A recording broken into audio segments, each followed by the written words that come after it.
Police থেকে প্রশাসন থেকে শুরু করে বিভিন্ন জায়গায় আমরা দেখছি তারা নিরপেক্ষ আচরণ করছে না। নির্বাচন কমিশনের বিষয়টা আমরা বারবারই তুলেছি। সরকারের পক্ষ থেকে জুলাই সনদের একটা খসড়া সবগুলো রাজনৈতিক দলকে দেওয়ার কথা বলা হয়েছে। আর ঘোষণাপত্রের বিষয়টা আগেই আলোচনা হয়েছে, সেটাও একটা প্রক্রিয়াধীন আছে। সনদের বিষয়ে গতকালকেও আমরা বক্তব্যে বলেছি, আমরা বলেছি মৌলিক সংস্কারের রূপরেখাটা সনদের মধ্যে থাকতে হবে। তো এর মধ্যে ম্যাক্সিমাম বিষয়ই ঐক্যমত হয়েছে এবং সেটার জন্য আমরা সকল রাজনৈতিক দল এবং ঐক্যমত কমিশনকে ধন্যবাদ জ্ঞাপনও করেছি যে সবাই যার যার অবস্থান থেকে সরে এসে জাতীয় স্বার্থে ঐক্যমত পোষণ করেছেন। কিন্তু এখন মধ্যে অত্যন্ত গুরুত্বপূর্ণ একটি বিষয় হচ্ছে উচ্চকক্ষ, যেটি প্রথম থেকে আলোচনায় ছিল, বিএনপি সহ বিভিন্ন দলের প্রস্তাবনাতেও ছিল। কিন্তু আমরা বলেছিলাম যে উচ্চকক্ষটা ভোটের অনুপাতে হতে হবে, পিআর অনুসারে হতে হবে, এটা আসনের অনুসারে হওয়া যাবে না।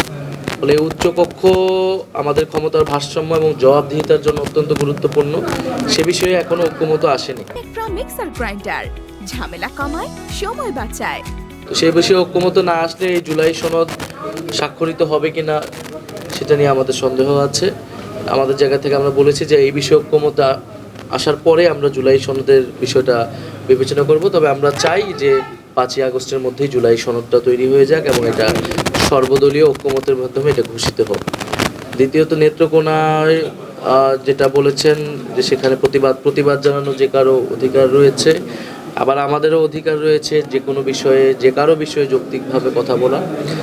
তো আমরা সে জায়গায় আমাদের দলের একজন নেতা তার মন্তব্যটা ব্যক্ত করেছেন, তাদের যদি সে বিষয়ে বক্তব্য থাকে, প্রতিবাদ থাকে, তারা তাদেরটা ব্যক্ত করবেন, সেটাতে আমি কোনো সমস্যা দেখতেছি না। উপদেষ্টা মণ্ডলীর বিষয় না, পুলিশ থেকে প্রশাসন থেকে শুরু করে বিভিন্ন জায়গায় আমরা দেখছি তারা নিরপেক্ষ আচরণ করছে না।